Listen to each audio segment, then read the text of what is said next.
आकाशवाणी भोपाल से प्रस्तुत हैं प्रादेशिक समाचार।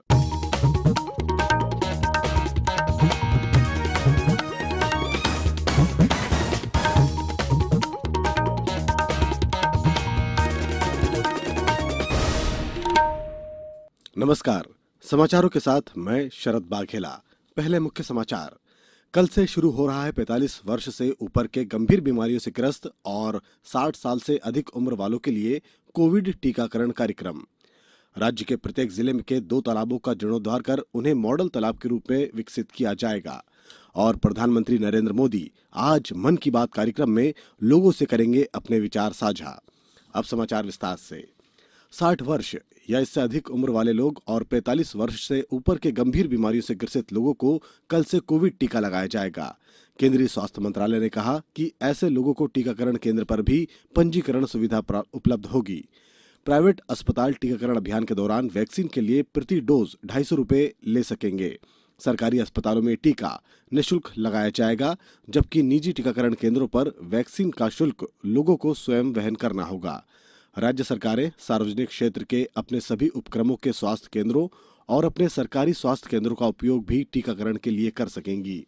दूसरी ओर सरकार ने उन 20 लक्षणों की सूची भी जारी की है जिनसे ग्रस्त 45 से 59 वर्ष के लोगों को कोरोना वैक्सीन में प्राथमिकता दी जाएगी।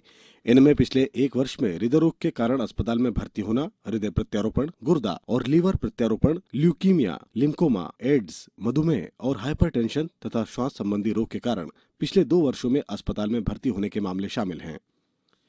केंद्रीय शिक्षा मंत्री रमेश पोखरियाल निशंक ने शिक्षा क्षेत्र में सुधारों पर बल दिया है।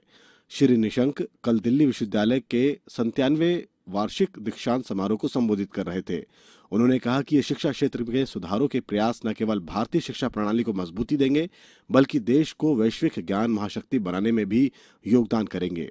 शिक्षा मंत्री ने कहा कि विश्वविद्यालयों का कर्तव्य अन्य शिक्षण संस्थानों को संरक्षण, संवर्धन, सहयोग और मार्गदर्शन देना है।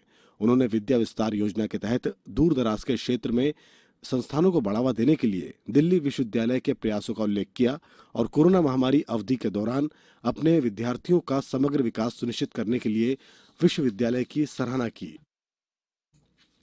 प्रधानमंत्री नरेंद्र मोदी ने कहा कि भारत खिलौना मेला आत्मनिर्भर भारत के निर्माण और देश की सदियों पुरानी परंपराओं को मजबूत करने की दिशा में महत्वपूर्ण कदम है। भारत खिलौना मेला वर्ष 2021 का कल वीडियो कॉन्फ्रेंसिंग के माध्यम से उद्घाटन करते हुए श्री मोदी ने कहा कि भारत के स्थानीय खिलौना अपेक्षाकृत अधिक सस्ते और पर्यावरण अनुकूल उत्पादों से निर्मित हैं। श्री मोदी ने कहा कि पहला खिलौना मेला व्यापारिक या आर्थिक गतिविधि नहीं, बल्कि देश के सदियों पुराने खेलों की संस्कृति को मजबूती प्रदान करने का आयोजन है। प्रधानमंत्री ने कहा कि स्थानीय खिलौनों में बच्चों में एकता की भावना को मजबूती प्रदान करते हैं।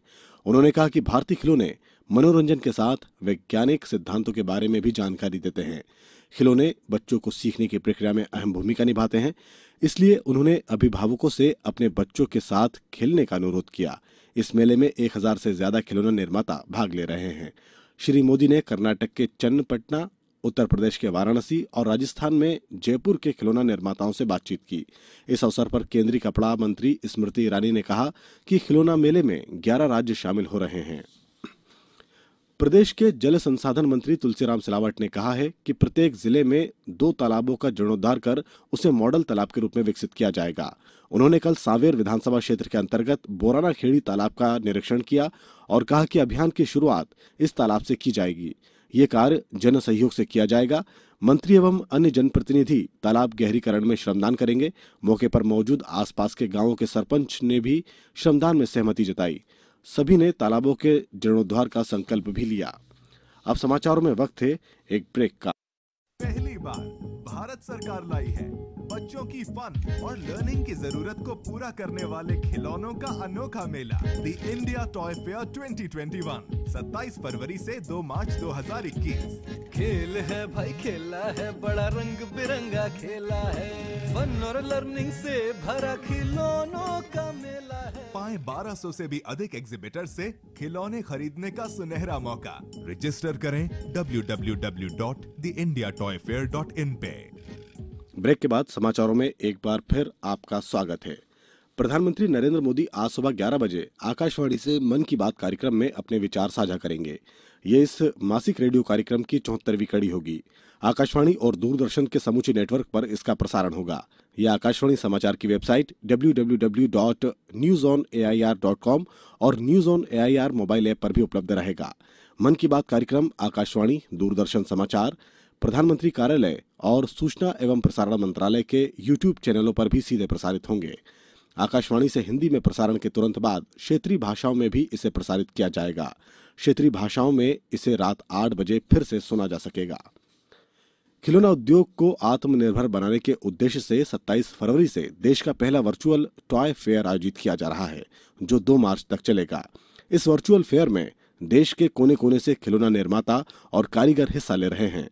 प्रदेश के उज्जैन के प्रमोद मैथिल भी अपने स्टार्टअप के जरिए इसमें प्रतिभागी हैं। प्रधानमंत्री नरेंद्र मोदी के वोकल फॉर लोकल मंत्र से प्रेरणा लेते हुए मध्य प्रदेश के उज्जैन में रहने वाले प्रमोद मैथिल अपने स्टार्टअप प्रकृति इनिशिएटिव्स के जरिए स्कूलों में बच्चों के लिए थिंकिंग लैब बनाने का काम कर रहे हैं। देश के पहले वर्चुअल टॉय फेयर में प्रमोद मैथिल भी प्रतिभागी हैं। प्रमोद का कहना है कि इंडिया टॉय फेयर एक सराहनीय प्रयास है, जिससे खिलौने से जुड़े स्वदेशी स्टार्टअप को लाभ मिलेगा। भारत सरकार का टॉय फेयर का प्रयास बहुत ही सराहनीय है और मुझे पूरी उम्मीद है कि भारत सरकार के इस तरह के प्रयासों से पूरे दुनिया भर में हाथ से बनने वाली चीजों को महत्व मिलेगा। थिंकिंग लैब या टी लैब जैसे स्वदेशी स्टार्टअप बच्चों में वैज्ञानिक सांस्कृतिक सोच को विकसित करने के साथ बच्चों के व्यक्तित्व विकास में भी सहायक हो रहे हैं। पूजा पीवर्धन, आकाशवाणी समाचार, भोपाल।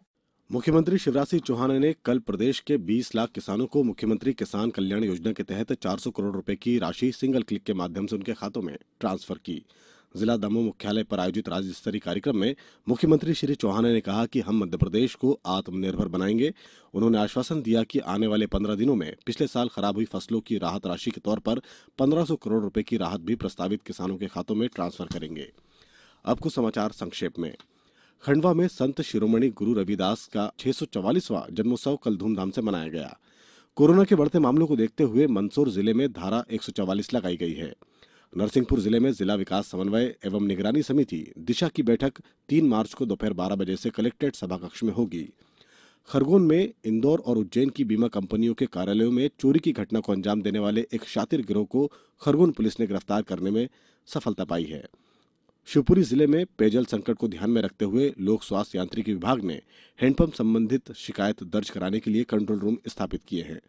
इस बुलेटिन के अंत में एक अपील, हमेशा ध्यान रखें, मास्क और 2 गज की दूरी, हाथ धोना भी है जरूरी। नमस्कार।